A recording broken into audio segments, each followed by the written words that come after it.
Muy buenas tardes, entonces, siendo las 3:06, vamos a comenzar la clase de Seminario de Pensamiento Crítico con la unidad 2, que es Diseño Contemporáneo, Creatividad y Pensamiento Crítico.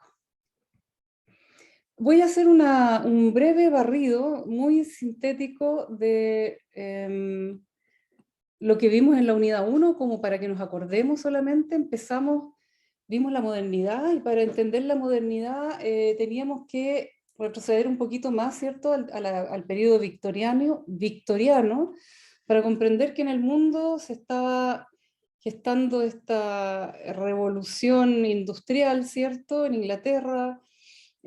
Había una industria floreciente donde había muy mala calidad de vida de sus trabajadores, pero a la gente no le importaba, ¿cierto? No era tema esto del horario laboral y todo eso, o estaba recién empezando a ser tema.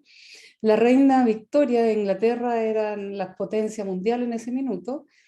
En cuanto a términos de arquitectura y diseño, se creó el Palacio de Cristal en 1850-1851, ¿cierto?, que albergó esta gran exposición mundial donde todos los países fueron a mostrar sus cosas. Se creó la silla Tonet en 1800 y tanto, ¿cierto?, que era una silla desmontable, armable, que se vendía desarmada y se podía armar en muy rápido tiempo. El Palacio de Cristal es lo mismo. El Palacio de Cristal se hizo en varias partes en Inglaterra y se llevó al lugar y se armó, eran piezas armables, digamos, tanto arquitectura como una silla, diseño, era armable. Esto era una cuestión completamente nueva que no existía antes en el diseño.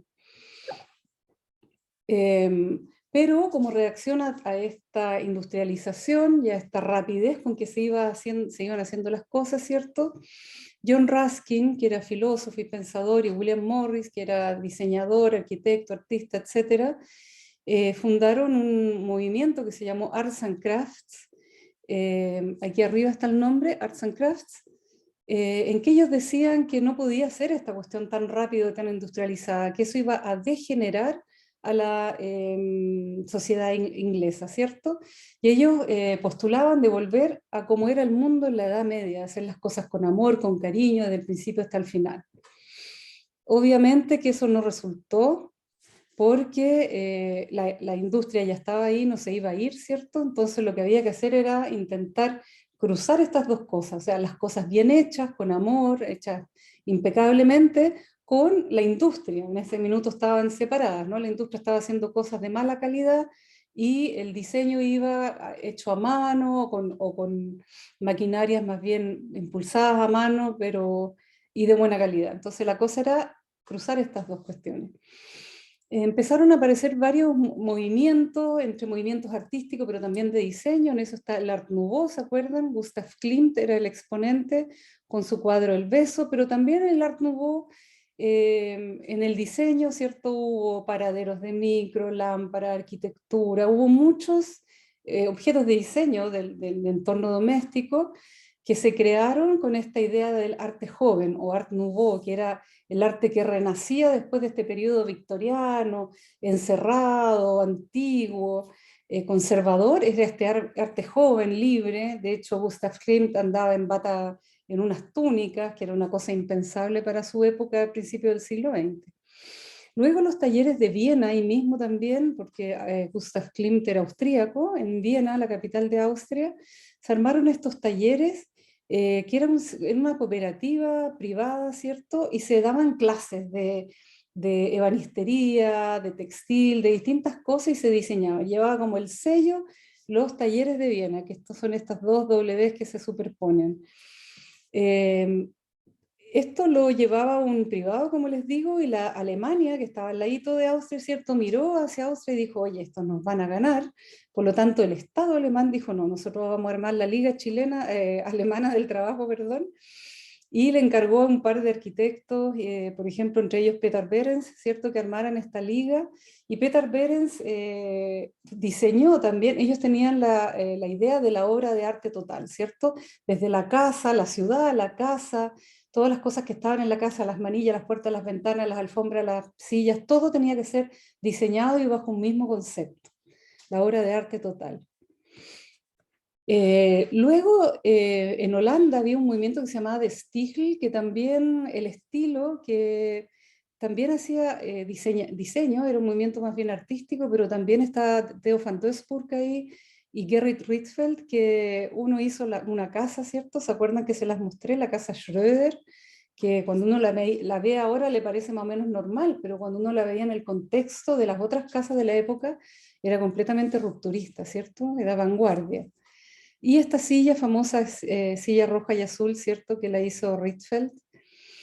Por otra parte, al mismo tiempo, porque hablamos que estos movimientos se iban traslapando unos con otros, la gente viajaba mucho, Europa es un continente muy chiquitito.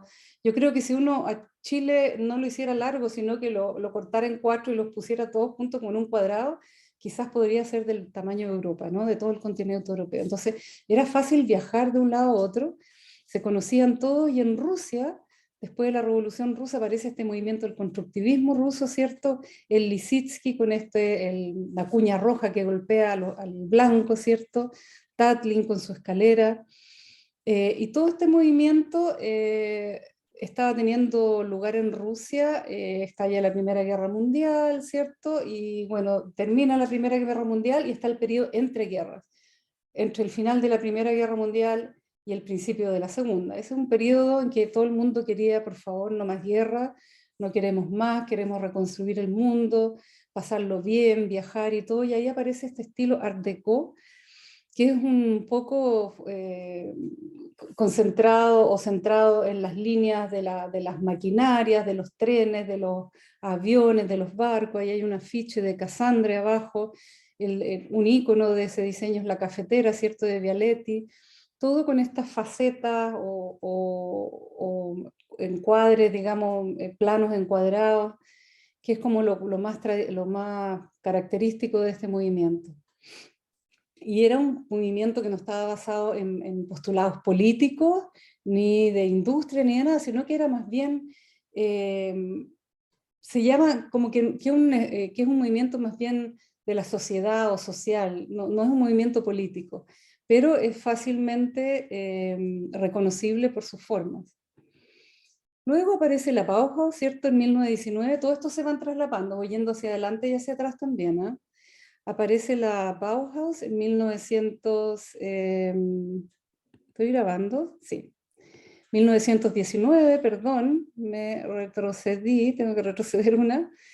La funda Walter Gropius y la Bauhaus alcanza a durar pocos años y tiene una gran influencia en todo el mundo. De hecho, les contaba yo que los talleres que nosotros tenemos ahora aquí en Valdivia, el taller de diseño, el taller de arquitectura, no sé si en las otras carreras le tiran talleres, pero al menos esas dos sí, es heredera de esta filosofía que tenía Walter Gropius, en que decía de que para ser un buen artista, o buen arquitecto, o buen diseñador, no existía el concepto de diseño todavía, un buen artista, un buen arquitecto, había que manejar la técnica, o sea que había que ser un buen artesano. Por lo tanto, había que trabajar en talleres. Ese era su concepto. Bueno, la Bauhaus la cerraron en 1933, ¿cierto? Quedó la embarrada, llegó Hitler al poder, empezaron a perseguir a los artistas, a los extranjeros, a los judíos, etcétera, con esta limpieza racial que quería hacer Hitler, ¿cierto? Y muchos de los profesores de la Bauhaus volaron a Estados Unidos, incluso a Latinoamérica, les contaba yo. Ahí hay dos series muy buenas, hay una película y una serie que pueden tratar de verla. La serie está en Cuevana 2 y la Lotte am Bauhaus, no sé en qué parte estará, pero si la pueden ver, fantástico, porque son muy buenas. Bueno, luego de este cierre de la Bauhaus, surge digamos, estalla la Segunda Guerra Mundial, ¿cierto? En Europa, Estados Unidos se mantenía, Estados Unidos no se metía, miraba nomás como en Europa se peleaban, bombas van, bombas vienen, cómo el nazismo iba expandiéndose, pero Estados Unidos no se metía. Alemania tenía de aliado a Japón, ¿cierto? Y a Italia, y Estados Unidos no se metía, y Estados Unidos se metió, como todos sabemos de la historia, ¿cierto? Se metió cuando los japoneses bombardearon un puerto en Estados Unidos que se llamaba Pearl Harbor, y bueno, y ahí Estados Unidos se metió y le tiró 2 bombas atómicas a Japón y se acabó la pelea, como dice, se acabó la guerra. Pero mientras tanto, estaba surgiendo en el espíritu, en el aire de toda esta cosa, lo que es la modernidad, ¿no? Había arquitectos también en Estados Unidos y en Europa también, a pesar de la guerra y todo, sobre todo después de la guerra también, que se preguntaban cuál era la relación entre forma y función, y decían que tenía que haber un equilibrio entre forma, o sea, no podía ser todo función, función, función, porque si no la forma quedaba horrible, poco amistosa, poco estética, y tampoco podía ser solo forma y enamorarnos de la forma, porque a lo mejor las cosas no funcionaban. Entonces tenía que haber un correcto equilibrio entre forma y función. Había algunos arquitectos que decían que la forma sigue a la función, que también es importante, que hay algunos, es muy interesante esto, discútanlos con sus profesores de arquitectura, yo no me voy a explayar acá, pero por ejemplo en las fachadas modernas, cómo el interior de la fachada de una casa, por ejemplo, da cuenta de la planta, de cómo está distribuida la casa funcionalmente adentro, la fachada da cuenta también de esa funcionalidad que tiene por dentro la casa, como forma, ¿no? En fin, eso pregúntenle a sus profesores de arquitectura. Bueno, termina la Segunda Guerra Mundial, ¿cierto? Y queda Europa absolutamente devastada, sobre todo Alemania. Vemos una foto arriba de Berlín, ¿cierto? Completamente destruida. Y Estados Unidos le hace un préstamo gigantesco a Europa, a Alemania sobre todo, para reconstruirla, que se llamó el Plan Marshall. Y con esta plata, prestada por Estados Unidos, se reconstruye toda Europa y Europa empieza ya a rearmarse, ¿cierto? Es el mismo edificio que ustedes están viendo arriba, pero abajo ya está reconstituido una foto actual. En Estados Unidos, mientras tanto, mientras en Europa estaban en guerras y entre guerras y peleándose, ¿cierto? Estados Unidos no se había metido en nada. Y ellos empezaron a darse cuenta, ellos tuvieron un problema económico muy grande, la caída de la bolsa, la famosa caída de la bolsa en Estados Unidos a principios del siglo XX, y se dieron cuenta que para mantener la economía viva, ellos tenían que consumir, tenían que comprar, comprar, comprar para mantener a las industrias trabajando y produciendo, y a los empleados, digamos, y mucha gente empleada trabajando y trabajando. Esa era la única la manera, digamos, que ellos dijeron que una economía podía ser rica y proyectarse a futuro. Por lo tanto, inventaron una cosa que se llama la obsolescencia programada. O sea, ellos inventaron cualquier cosa que inventaban, esta cuestión decían, va a tener que durar 3 años, o 5 años, o 2 años, y de ahí se va a romper. O sea, y se va a romper y la persona va a tener que comprar una nueva. O sea, obligadamente obligaron a la sociedad a comprar cosas nuevas porque las programaban para que se echaran a perder. Por otra parte, a través de la publicidad también los obligaban, claro que no era con una pistola al pecho, pero era una cuestión social, ¿cierto? De renovar cada vez, cada año el auto, cada año los muebles, cada año muchas cosas, renovarlo y renovarlo, porque la gente tenía plata y lo podía hacer, y la idea era esa, ¿no? Comprar, comprar. Entonces, ¿cómo influye esto en el diseño? Que finalmente lo que se cambia no es la maquinaria, lo interior, sino que lo que se cambia es la fachada. Y ahí aparece el movimiento esto que se llama el styling, que es el estilo. Se cambia el estilo, se cambian los colores, se cambian un poco las formas, pero afuera, por ejemplo, esto de que está aquí arriba es un sacapunta. La maquinaria del sacapunta por dentro es exactamente la misma todos los años, pero por fuera le van cambiando. Entonces, ahí se mete la publicidad también, en que a uno le meten en la cabeza de que tiene que cambiar, porque si no está fuera de la moda, digamos, está pasada de moda, no puede uno estar pasado de moda 2 años, 3 años, que significa que uno esté pasado de moda, que no estás enterado de lo que está pasando, no tienes plata para comprarte el último modelo de sacapunta o de living o de refrigerador o de lavadora. Entonces esto es lo que se llama también el estilo de vida americano, American Way of Life, que era esto de disfrutar y pasarlo bien y comprarse yate, comprarse cosas y estar continuamente consumiendo, ¿no? Mientras tanto, en Suiza, ya después de la Segunda Guerra Mundial, en el año 53, 8 años después de terminada la Segunda Guerra Mundial, ¿cierto? Europa reconstruyéndose, se arma una escuela que quiso como seguir la onda de la Bauhaus, pero no la quisieron hacer en Alemania porque dijeron que todos iban a decir que era la Bauhaus 2, sino que la hicieron en Suiza, que está al lado de Alemania, un país muy chiquitito al lado de Alemania, en una ciudad que se llama Ulm, así como está escrito ahí, Ulm. Y su primer director fue el arquitecto Max Bill. Tenían 5 carreras, como dice ahí: diseño de producto, comunicación visual, construcción, información y cine. Ese banquito que está ahí lo diseñó Max Bill y eran las sillas donde se sentaban todos los estudiantes y profesores en la escuela. Un diseño súper sencillo y súper funcional. Funcional, la forma, estamos ahí todavía en la modernidad. Funcionalista, concreto, él escribió este libro de la buena forma, le encantaba diseñar relojes también. Busquen relojes de Max Bill, son maravillosos estos relojes. Reloj suizo. Bueno, Max Bill tiene una relación, esto es anecdótico, pero también es parte de la historia, pero no es parte del modernismo que hubo en Europa, pero es bueno sobre todo para los arquitectos que lo sepan. El arquitecto chileno Eduardo Vargas de Valparaíso viajó en esos años, los años 60, a Suiza a conocer a Max Bill. Leyó un libro de Max Bill, que es el que le mostraba anteriormente, y quedó enamorado y viajó a Suiza a conocer a Max Bill, lo conoció y ahí mismo conoció a su señora, también a su esposa, la Cornelia Koch, y vivieron muchos años en Suiza y en Alemania ellos dos, y invitaron una vez a Max Bill a hacer un proyecto en Valparaíso de una sede social, y Max Bill, de un centro comunal, perdón. Y lo hizo en conjunto Eduardo Vargas con la Cornelia y con Max Bill.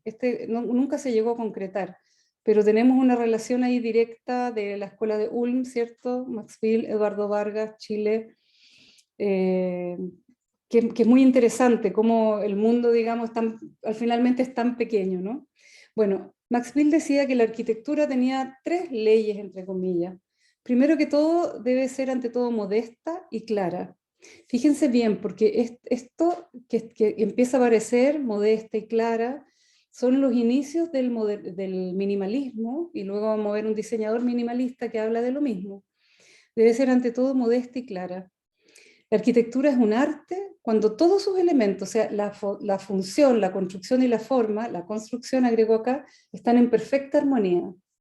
Y también es un arte social, la arquitectura, y como tal debe estar al servicio del hombre, de la humanidad, diría yo ahora.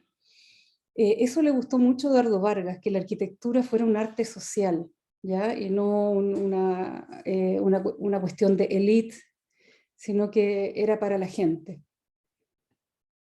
Bien, en Suiza también, en esta escuela de Ulm, había 2 personajes súper importantes. Tomás Maldonado, que es el que está aquí a la derecha. Tomás Maldonado era argentino y fue el segundo rector, fue el que le quitó la rectoría a Max Bill. Tomás Maldonado era más matemático y Max Bill era más de la forma.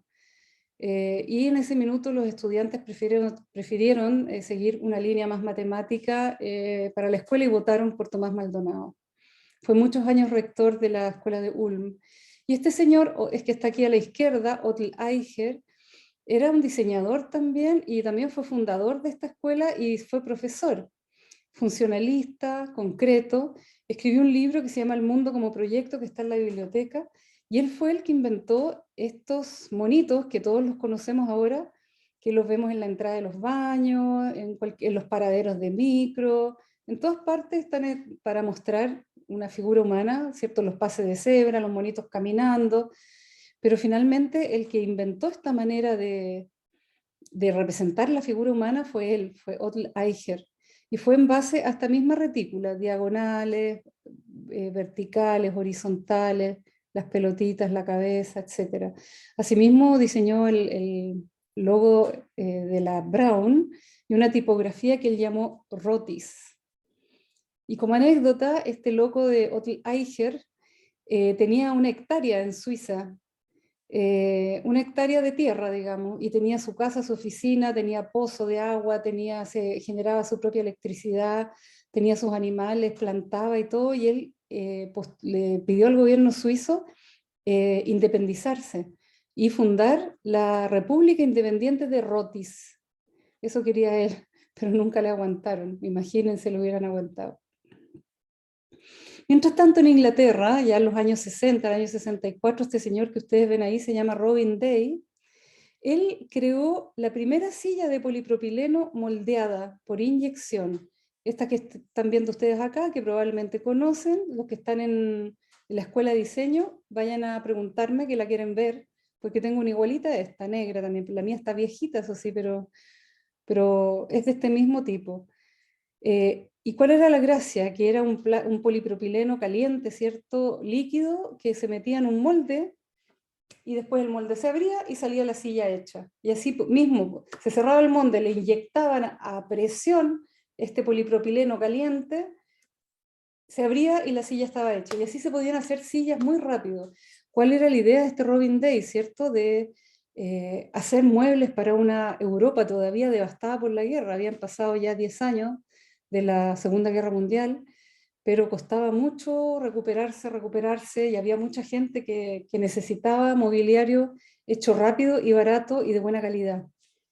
De buena calidad, dije, ¿eh? En Europa no estaban con esta cosa de la obsolescencia programada que estaba en Estados Unidos. Ellos todavía creían que las cosas había que hacerlas buenas y que duraran. Miren, ahora voy a abrir un capítulo acá de algo que voy a venir a Chile por un par de diapositivas. Aquí ocurrió algo muy interesante que no corresponde completamente en tiempo a lo que estaba sucediendo en Europa, que es esta cuestión contemporánea que estaba empezando a surgir con el minimalismo, y aquí es más bien parte de la modernidad, pero en el tiempo era lo mismo, pero en el movimiento acá un poquito más atrasado. Pero de todas maneras es interesante y se los voy a mostrar. Este señor Gibbon Siep, que ahora tenía 86 años, fue profesor de la escuela de Ulm, que era la que acabábamos de ver, ¿cierto? Donde estaba Max Bill, donde estaba Otto Eicher, donde estaba Tomás Maldonado. Él fue exalumno, él estudió ahí, fue profesor. Pero se vino contratado por Eduardo Frei Montalva en el año 68 acá, para mejorar el diseño en Chile. Y él fundó una cuestión que se llamó INTEC, el Instituto Tecnológico, y diseñaron muchas cosas hechas en Chile, diseñadas en Chile. Por ejemplo, toda esta loza, que yo no sé si alguno tendrá algo de esta loza en su casa, si lo llegan a tener, es pieza de museo, por si acaso. Loza diseñada por el Instituto Tecnológico en tiempos de Eduardo Frei. Esta segadora, por ejemplo, para segar el trigo en el campo, también fue diseñada por INTEC, dirigido por Gibbon Siep, ¿no? Gibbon Siep decía, estuvo en Valparaíso, mira, en el año 2018, lo podríamos invitar a. Gibbon Siep decía que lo interesante en el diseño era la interfase. Y la interfase es donde se juntan la acción, por ejemplo, la acción de cortar, el usuario, la persona que quiere cortar, y el utensilio, por ejemplo, la tijera. En la intersección de estas tres cosas, en la acción, el usuario y el utensilio o la herramienta, se produce la interfase. Y eso es lo interesante de diseñar en el diseño. Ese es su postulado. Este libro que está acá está en la biblioteca Watch, del objeto a la interfase, mutaciones del diseño, por si alguien lo quiere ir a pedir prestado. Bien, si se fijaron, Gibbon Siep estuvo aquí hasta el año 73, o no lo puse acá, pero acá sí, estuvo desde el 68 hasta el 73. En el 73 hubo un movimiento gráfico importantísimo de afiches para promover todo lo que fue el gobierno del presidente Salvador Allende. Hubo un movimiento que tenía un poco de herencia del arte popular en Estados Unidos, del arte popular también en Cuba, con muchos colores muy fuertes, el pop art, el arte cubano, y acá también agarramos esa influencia y se hicieron muchos afiches para promover, por ejemplo, ahora el cobre es chileno, la felicidad de Chile comienza por los niños, a trabajar, ¿Por qué el medio litro de leche? Carta abierta a las madres chilenas, etcétera. Toda esta corriente es muy interesante, como les digo, no corresponde porque es más bien una modernidad, podríamos decir, pero es algo especial que pasó aquí en Chile, pero es igual importante de mencionarlo en esta clase. Diseño hecho en Chile, también este auto, este Jeep Yagán, que se hicieron como, no me acuerdo cuánto, pero se hicieron pocos, como, no sé si 60 o 600, estaría mintiendo, pero son todos distintos, porque se hacían gran parte a mano, no eran industrializados, eran semi-industrializados. No venían con techo, ni venían con puerta, venían con cadenita nomás, entonces algunas personas le agregaban la puerta, hecha a mano también, le agregaban una lona arriba para los días de lluvia, pero es el único auto hecho en Chile con una asociación entre Corfo y Citroën. Tiene motor Citroën, tenía. Y el otro diseño de transporte hecho en Chile fue esta moto, la Motochi. A los que les gustan las motos averigüen, miren la propaganda con la niña ahí, típico, usando a las mujeres para propaganda. Que algo fue, como les digo, muy interesante en estos años de una motoneta hecha en Chile. Otra cosa importante que sucedió en estos años fue este edificio, que ahora es el Centro Cultural Gabriela Mistral, el GAM. Este edificio se construyó en el año 72, me parece, para la UNCTAD, que era una asamblea que se hacía todos los años entre los países de Latinoamérica. Y Allende invitó a todos los países de Latinoamérica a venir a Chile, vengan para la casa, dijo, nos juntamos acá, pero no tenía dónde recibirlos, así es que rápidamente se diseñó y se construyó en muy poco tiempo, 6 meses, 9 meses creo que fue, un tremendo edificio que estuvo a cargo, bueno, acá puse esta foto porque acá está Allende con Miguel Launer y quería decirle a los arquitectos que están acá que Miguel Launer fue Premio Nacional de Urbanismo hace 3 años atrás. Le decían el arquitecto de Allende, creo que todavía le dicen. Hay una película que se llama Escape de Gas, que muestra es un documental sobre la construcción de este edificio. Escape de Gas, si la pueden ver, por favor, véanla a los que les gusta el cine. Este edificio de los arquitectos José Kovacevic, Juan Echeñique, Hugo Garego, Sergio González, José Medina, tenía la gracia que se pensó, bueno, fue construido en 3 jornadas.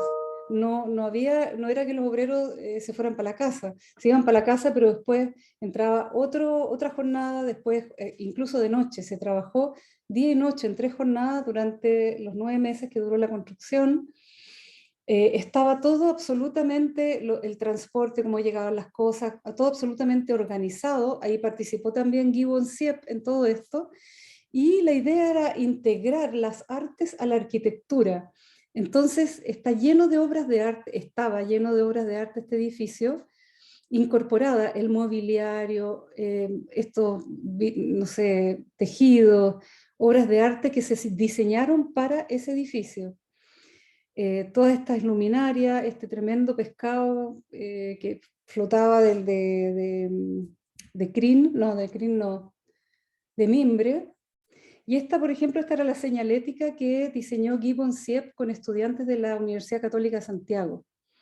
Todo esto, las luminarias, todo diseñado. Bueno, este edificio se cerró para el golpe militar y como la moneda estaba bombardeada, Pinochet se mudó acá y lo transformó en la casa de gobierno durante muchos años. En este periodo también se armó el proyecto 5 o proyecto CyberSyn, que es un proyecto que era la primera internet que existió en el mundo, aunque no lo crean. Se creó la primera internet aquí en Chile. Y hasta armaron una sala, esto es una maqueta, esto nunca se hizo, una maqueta de cómo iba a ser esta sala con los comandos acá.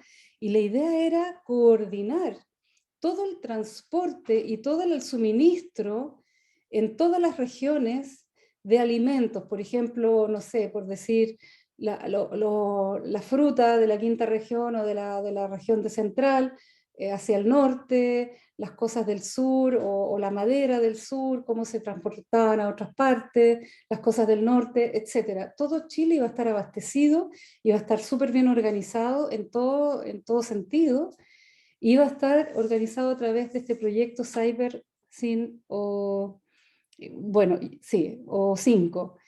Y para armar este proyecto colaboró este señor que se llama Stafford Beer, que era un científico inglés que vino a Chile en 1970, invitado por el gobierno de Allende, para armar este proyecto.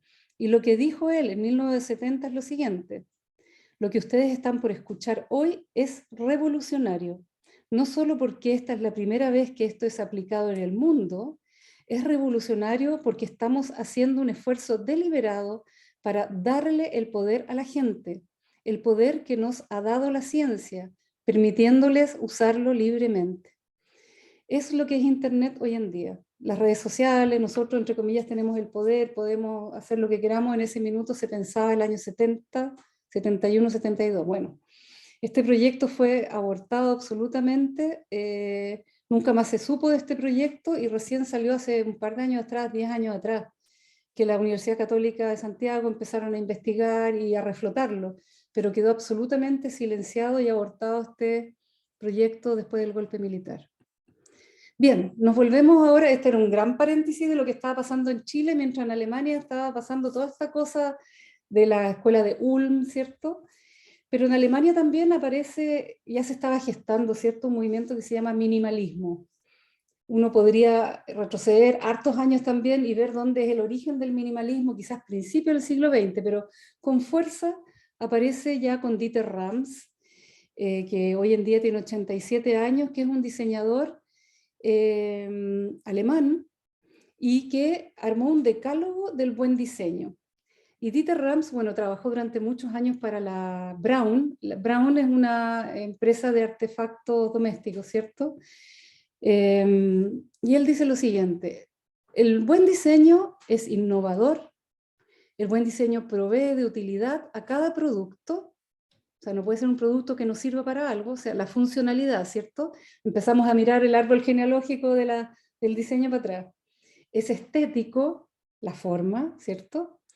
Hace un producto comprensible. Para él era muy importante que uno vea el producto y uno sepa al tiro cómo prenderlo, apagarlo, abrirlo y cerrarlo, no una cosa tan lleno de ornamento que no se sepa cómo funciona.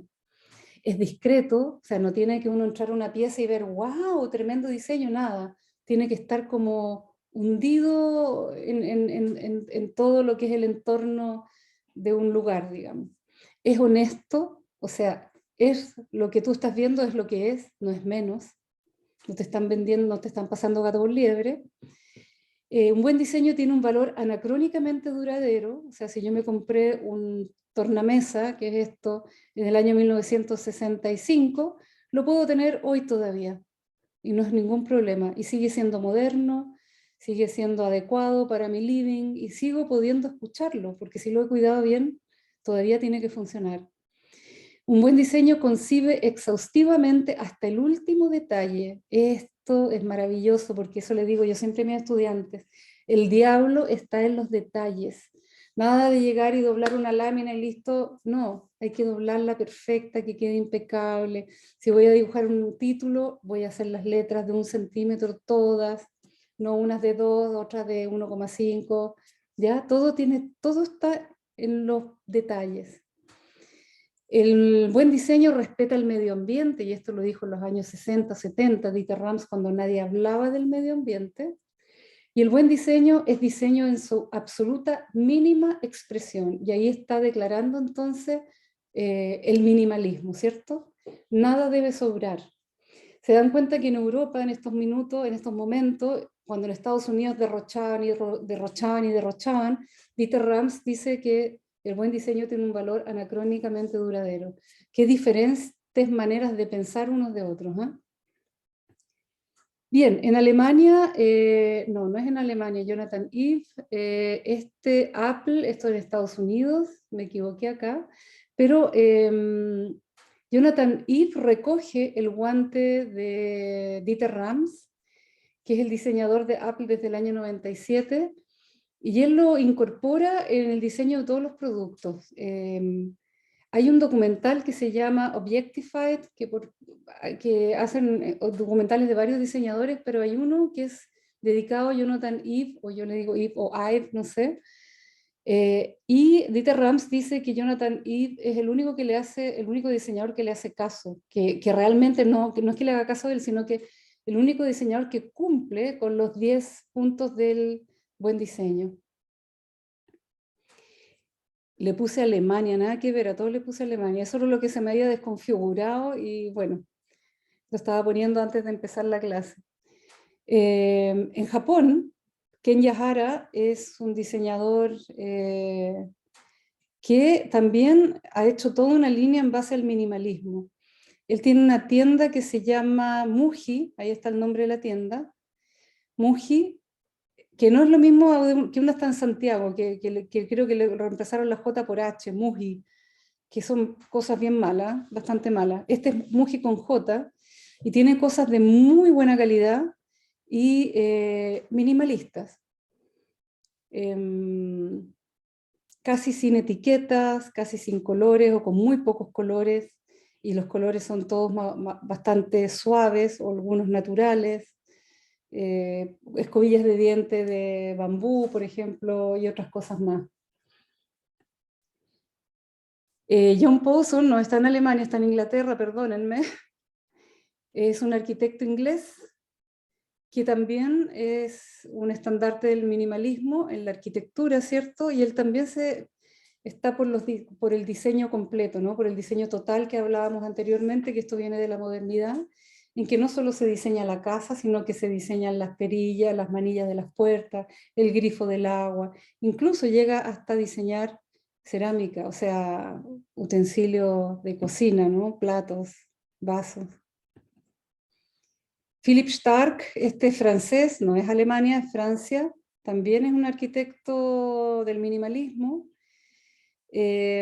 aunque yo no lo encuentro tan minimalista, pero es arquitecto minimalista. Esto que está aquí a la izquierda es un exprimidor de jugos. Acá abajo puse una fotita chica. En la parte superior se aprieta la naranja o el limón y en la parte inferior se pone un vaso. Es un exprimidor muy minimalista, no lo encuentro yo, pero bueno, como les digo, es también dentro de la historia del diseño, él está como un arquitecto minimalista. Bueno, voy a hablar ahora tres temas. Voy a terminar como de los movimientos del diseño con el minimalismo, pero voy a dejar como abiertos tres temas que para mí han sido importantes para el desarrollo y para la evolución del diseño en los últimos 40 años, que vendría a ser lo contemporáneo, ¿no? Lo primero son las tecnologías, pero las tecnologías en el sentido como a partir de los años 80 hasta el momento, en que se inventa el primer computador de mesa. Antes existían los computadores, la IBM tenía unos computadores que eran unas habitaciones enormes, ¿cierto? Existían desde no sé qué años, los años 40, creo que se armaron los primeros computadores. Pero en el año 1981, Macintosh inventó el primer computador para la casa, que era una locura, un computador para tener un computador en la casa, wow.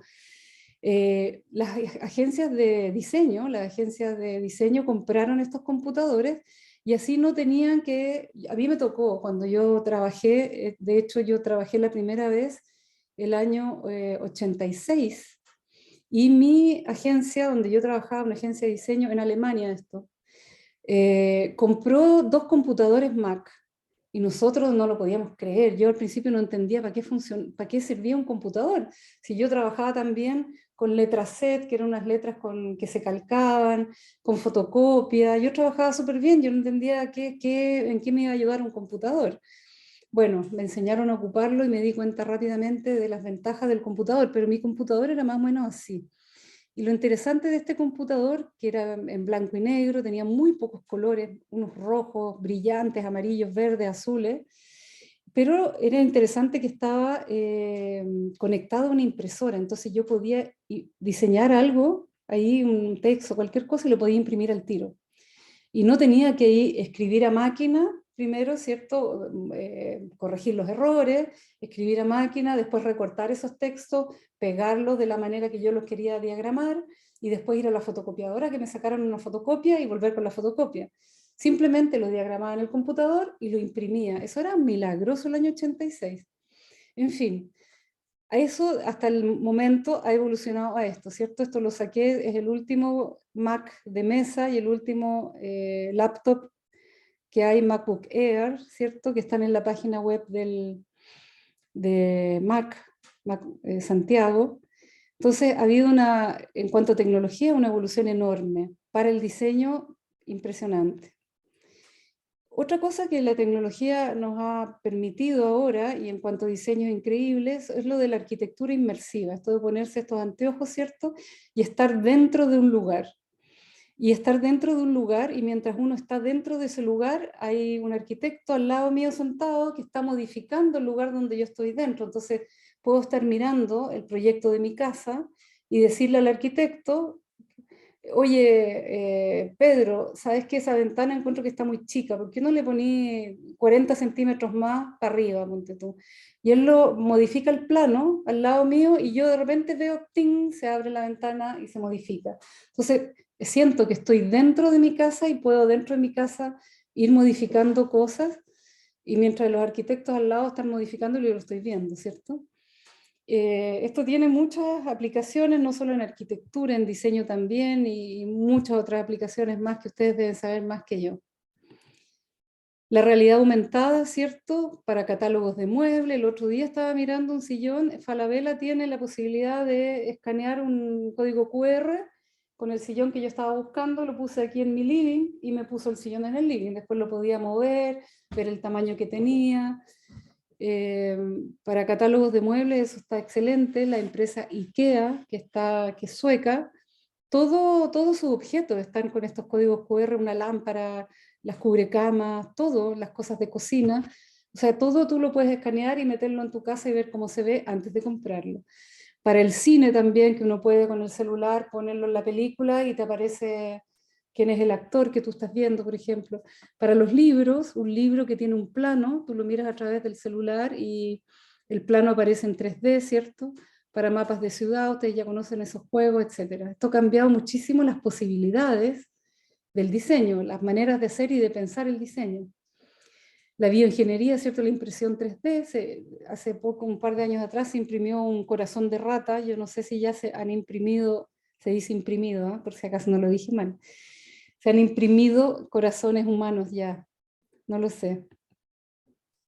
Las tecnologías, la robótica, por ejemplo, la inteligencia artificial. Hace un par de semanas, para una candidatura de alcaldía en Japón, se presentó una inteligencia artificial y diciendo que conoce mucho mejor a todos los ciudadanos de esa ciudad, mejor que los humanos, digamos, y salió tercero o tercera. Salió tercera, o sea, en la próxima candidatura de alcalde capaz que salga alcaldesa una inteligencia artificial.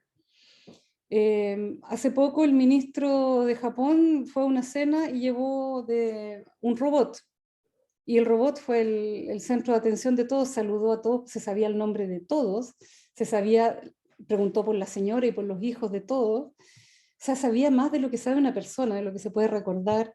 Total, causó sensación, le cayó bien a todo el mundo. La película, por ejemplo, la revista Elle, que es una revista de moda, ¿cierto? Pone en su portada a un robot. Y bueno, algunos de ustedes también vieron la película Her, ¿cierto? Que es este gallo que se enamora de una inteligencia artificial. Aquí Helen Armstrong dice, de este libro, Big Data, Big Design, dice: para evitar un mundo definido por lo técnicamente posible, en vez de por lo que es preferible, es necesario que los diseñadores nos involucremos en la experiencia. Esto significa que hay un tema ético de por medio, ¿cierto? Bueno, otro tema que tiene mucho que ver con el diseño es el tema de lo global, lo local y las redes, ¿cierto? Las redes sociales, etc. Yo recuerdo todavía esto de lo global, la globalización, no hace mucho que comenzó, yo diría unos 20 años atrás quizás, que se empezó a hablar del mundo globalizado, y todos tenían miedo de qué va a pasar con nuestras tradiciones y todo. Finalmente las tradiciones se reasentaron, se reafirmaron, ¿no? Al compararse con los otros, se reafirmaron. Pero claro, ocurrieron otras cosas lo local se hizo visible, cosas que antes no veíamos, ahora las podemos ver. Se puso en valor lo local a través de este contraste con lo global, ¿cierto? Pero también lo global ha arrasado con muchas cosas de lo local. Ahí es una discusión bastante más amplia. Pero en cuanto al diseño, aparece la social media, ¿cierto? El mercado virtual.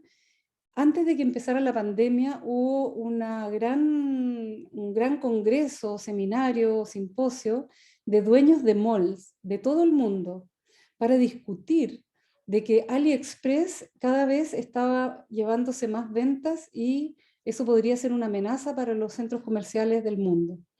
No tenían idea que se les venía la pandemia, que los centros comerciales iban a cerrar y que AliExpress y otras tiendas también iban a surgir con mucha fuerza, ¿cierto? El comercio digital, para las redes sociales, todo eso impulsa nuevos diseños. Por ejemplo, estos diseños que ustedes ven acá, todos estos que están acá, los podemos conocer ahora y valorar.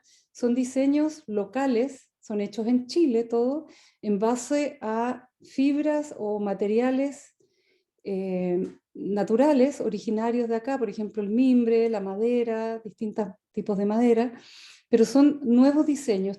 Las fotos que ustedes tienen abajo son trabajos de estudiantes de la Universidad de Chile, de estudiantes de diseño. Acá, por ejemplo, estas pantuflas son hechas, Chilote House Shoes, es una empresa de Puerto Varas, me parece, que estas pantuflas son carísimas, cuestan como 80 lucas el par, y no se venden en Chile, se venden solo en el extranjero.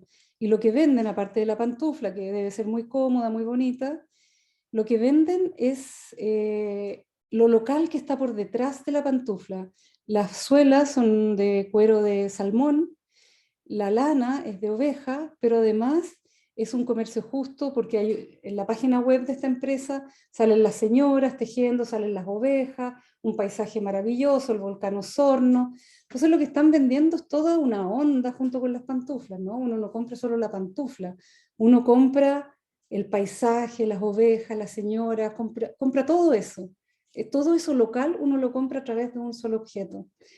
Por ejemplo, una reinterpretación también de greda, vasitos, por ejemplo, para tomar pisco sour, no sé. Son las típicas gredas de Pomaire, pero con otra forma hechas con un diseño moderno.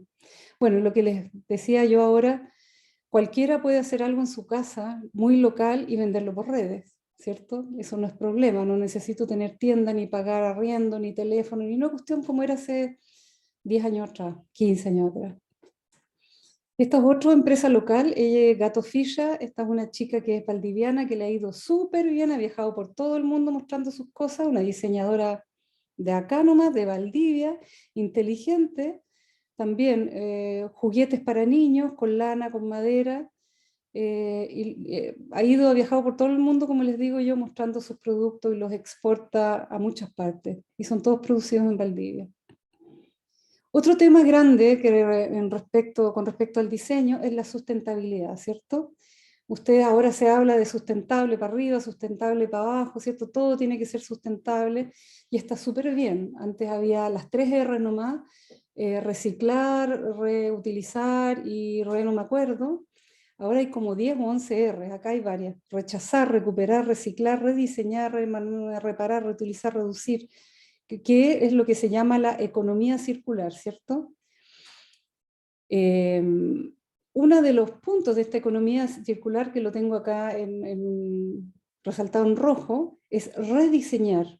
Esto quiere decir que algo que es basura, entre comillas, yo podría utilizar una parte de una cosa, otra parte de otra cosa, juntarlos y diseñar algo nuevo, ¿cierto? Es uno de los, o sea, el diseño tiene mucho, mucho que hacer acá en la cadena, digamos, de un objeto.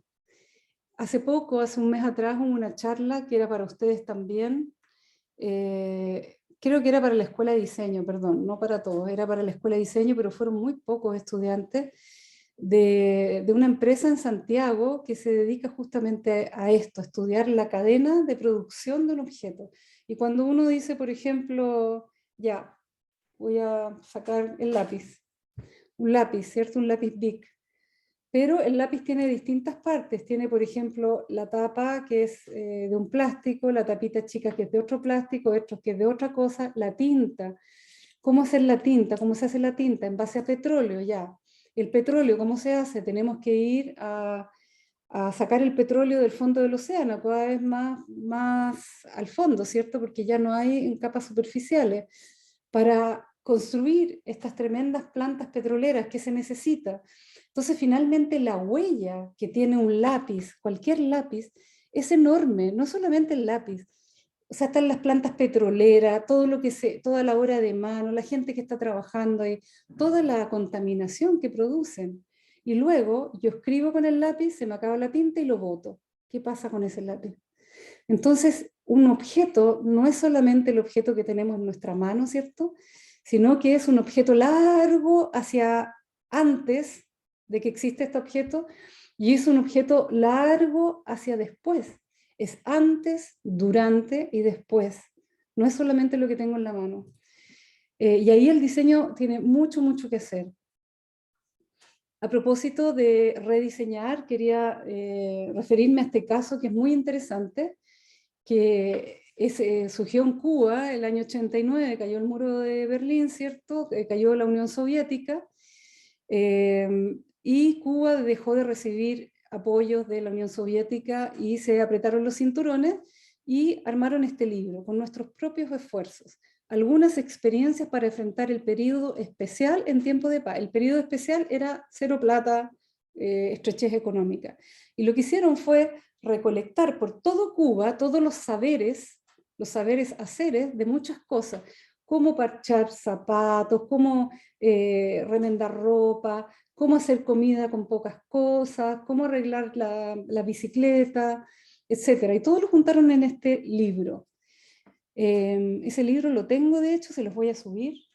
Díganme al final de la clase para que me acuerde, porque es súper interesante. Y aquí es donde el rediseño, pero ellos lo hacen a lo pobre, un rediseño a lo pobre.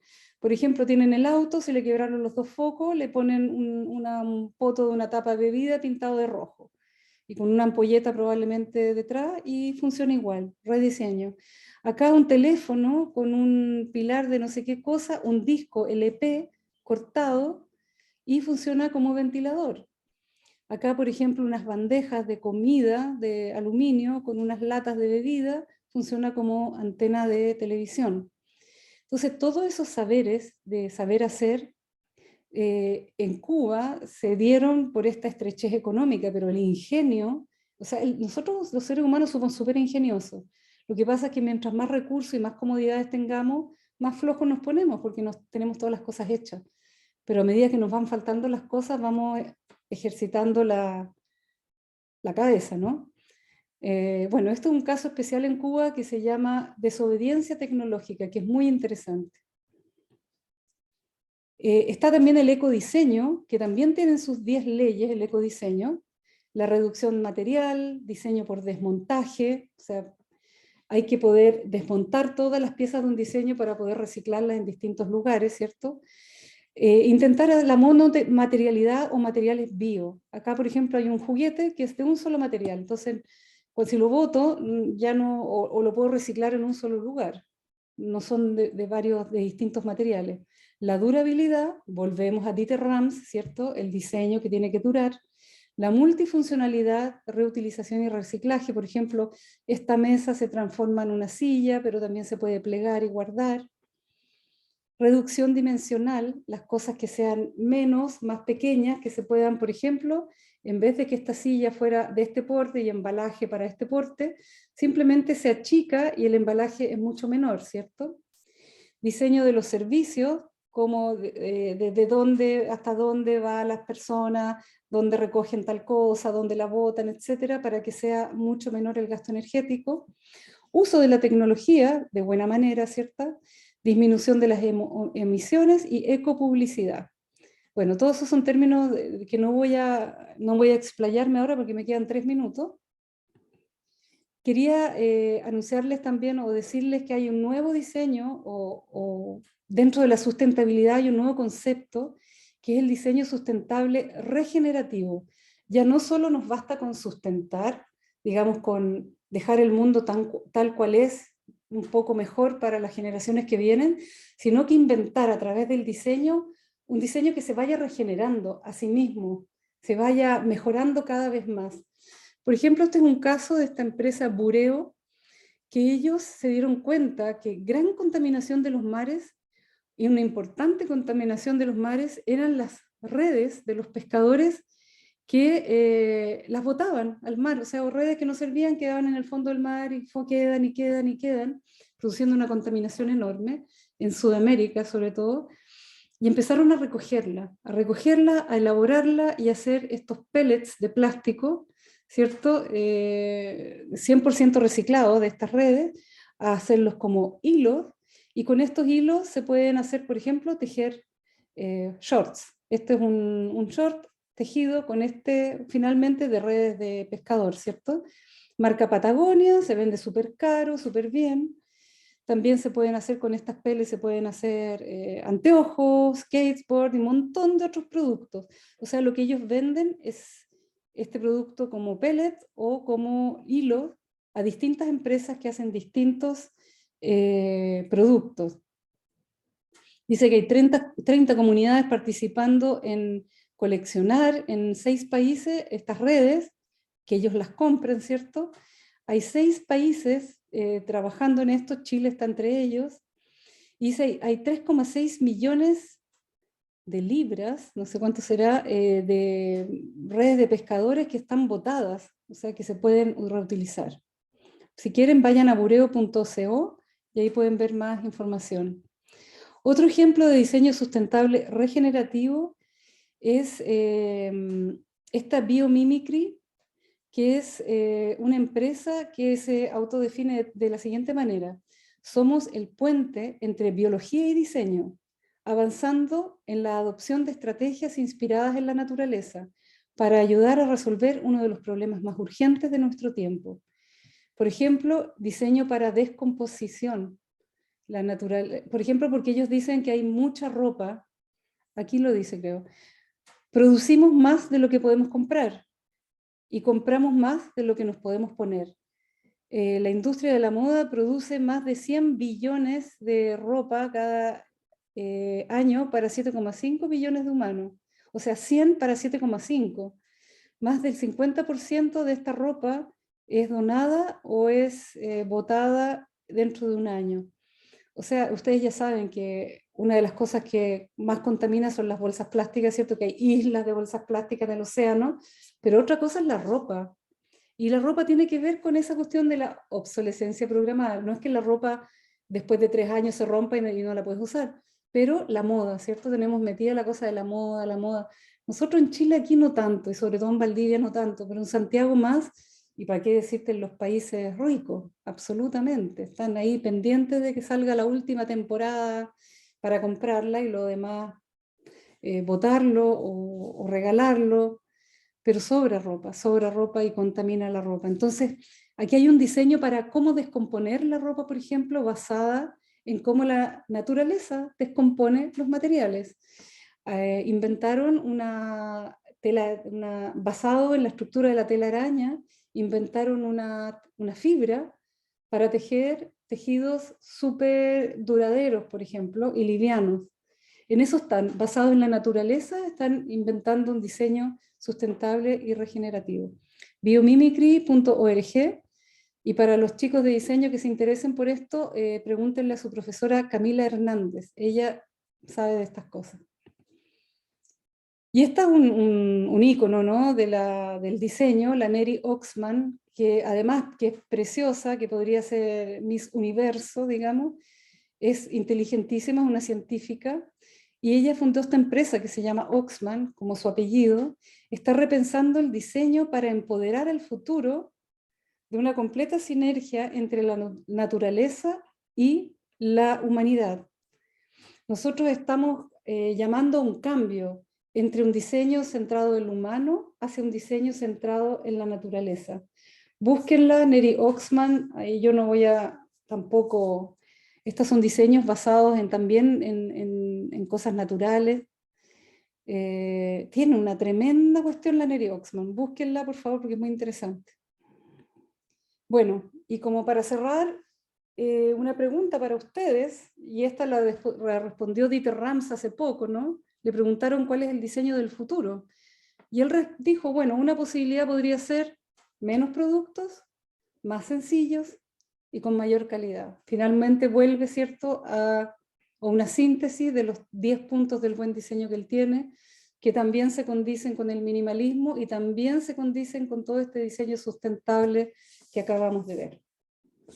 Eso, chiques. Voy a pausar la grabación ahora, no detenerla mejor, y luego hacemos un recreo de 10 minutos y nos juntamos para responder preguntas y comentarios, ¿ya?